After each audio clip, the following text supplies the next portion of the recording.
নিজের জায়গায় আমি নিজের অধিকারে থাকবো, আমার কমিটি দরকার নেই। আমার টাকা দিয়ে এই জমি কেনা, কেন বাপের সম্পত্তি নয় এটা। যদি তিন শতক জায়গা পায়, আমি 4 শতক জায়গা আমি ছাড়িয়ে দেবো, আমার নামে 1 শতক আমি বেশি দেবো।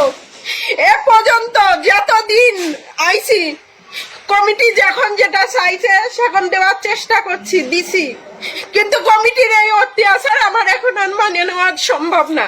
যে আপনি কোনো কথা বলবেন না। কে বলছে?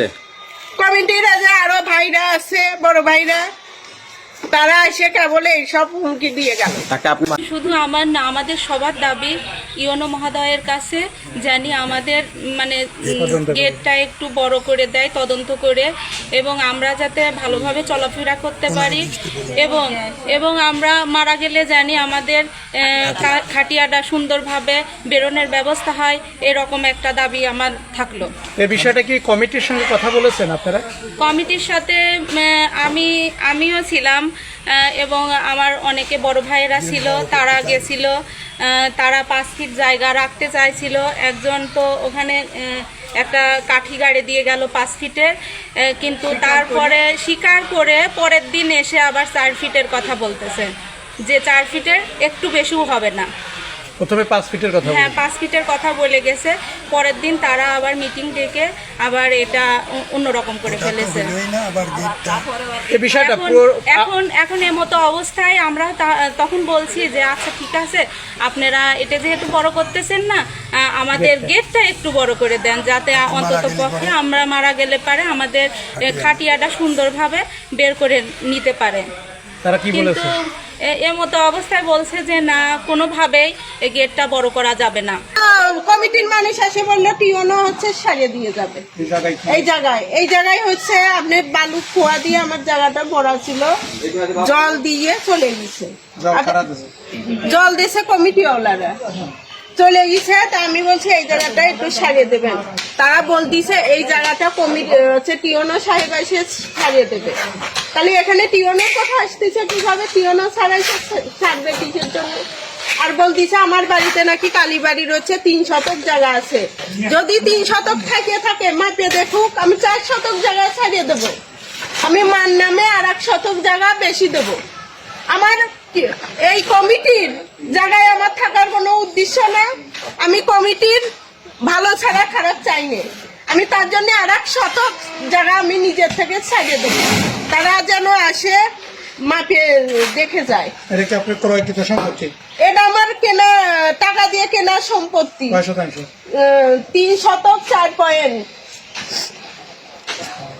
কমিটি দাবি করতেছে আপনার ওখানে, হ্যাঁ কমিটি দাবি করতেছে এখানে আমার 3 শতক জায়গা পাবে, যদি আসলে পাবে না, আমি অনেকবার মাপিছি, পাবে না, যদি পেয়ে থাকে আমি 4 শতক জায়গা 10 জনের সামনে ছাড়িয়ে দেবো। আমার কমিটির টাকা খাওয়ার, কমিটির জায়গায় থাকার আমার কোনো উদ্দেশ্য না, কিন্তু এইরকম মানহানি করা আমার খুব খারাপ লাগে, আমি কারোর কাছে মানহানি হতে চাই না। এই জায়গা নিয়ে কি হয়েছে? এই জায়গা নিয়ে আসলে ওই যে এনারা কালীবাড়ি কমিটি থেকে এখানে প্রাচীল দিচ্ছে, তো আমরা বলছিলাম এখানে যে 2 ফিট জায়গা রয়েছে, ঠিক আছে, আমরা বলছিলাম যে এই প্রাচীলটা ভেঙে আমাদের একটু এখানে যে সামনে আটকা দিচ্ছেন, তাহলে এটা একটু বড় করে দিলে যাতে একজন মানুষ মারা গেলেও আমরা এটা বের করে নিতে পারি, তা না হলে তো সামনে জায়গায় তো প্রাচীল হয়ে যাচ্ছে, তাহলে তো এখানে একটা বাইসাইকেলও ঘোরে না, ঠিক আছে। এই জন্য এটা আমরা দাবি করেছিলাম, কিন্তু তারা আমাদের দাবিটা মানে নাই, ঠিক আছে। মূল দাবি আপনাদের এটা একটু ভেঙে বড় করে ভেঙে আমাদের 3 ফিট বড় করার কথা বলছি, যাতে এটা খাট বা একটা মানে মোটরসাইকেল বা বাইসাইকেল এখানে ঘুরতে পারবে না এইখানে। এখন এই পরিবেশ এইখানে দেখেন এমডি আসবে, ঠিক আছে, এখান থেকে এই সোজা এই গেটের সামনে প্রাচীল হবে, এখানে যাতে এই গেটটা ভেঙে একটু বড় করে দেয়, তাহলে আমাদের একটা মানুষ মারা গেলে খাটিয়াটা আমরা ভালোভাবে বের করতে পারি, এটা আমাদের দাবি। এটা কি আপনারা এই পূজা কমিটি তাদের বলেছেন? হ্যাঁ তাদের বলছি। তারা কি বলে? তারা বলে যে না, আমরা যতটুকুন আছে ওইভাবেই থাকবে, এইভাবেই করা লাগবে, এর বাইরে আমরা কিছু করতে পারবো না। এই বিষয়টা নিয়ে প্রশাসনকে জানাইছেন? প্রশাসনকে আমরা টিওনো অফিসে গিয়েছিলাম, টিওনো মহোদয়কে পাই নাই।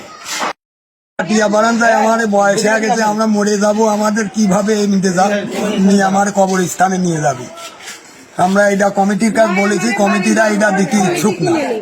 এখানে আমাদের দাবি তারা মান 15টা পরিবার বসবাস করে, হিন্দু মুসলমান সবাই মিলে। এই যে 2 ফিটের একটা রাস্তা, মানে 2 ফিটের একটা গেট, তারপর ওই পাশে ওরা একটা বিল্ডিং করতেছে, তার 4 ফিট একটা রাস্তা দিয়েছে। এই পাশ দিয়ে অন্য লোক বের হওয়া যায় না। বর্ষার সময় এখানে পানি থাকে তার সাথে। এখানে আমরা স্টুডেন্ট আছে, আমরা যাওয়া আসা যে করবো, তাদের কোনো ব্যবস্থা নেই। তারপরে আপনার এখান দিয়ে একটা রাস্তা হবে, তার কোনো মানে রাস্তার করার জায়গায় নাই, এখানে একটা ব্যবস্থাই নেই। তারপরে এখানে আমরা ভবিষ্যতে বড় হবো, আমরা এখানে বসবাস করব।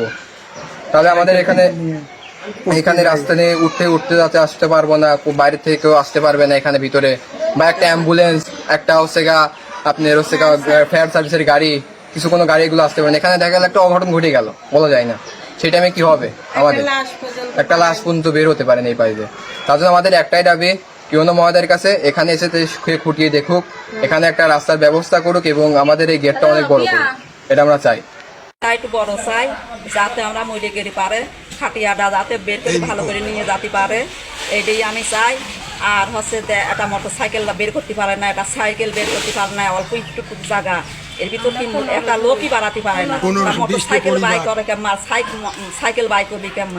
আমাদের দাবি গেটটা একটু বড় চাই। এখানে কত বেড়ালি মানে একজন মানুষ মারা গেলেই বের করা যায় না, তো আমরা একটু দাবি করেছি গেটটা যাতে বড় করে দেয়, খাটিয়াটা যাতে খাটিয়া যাতে বাড়ায়।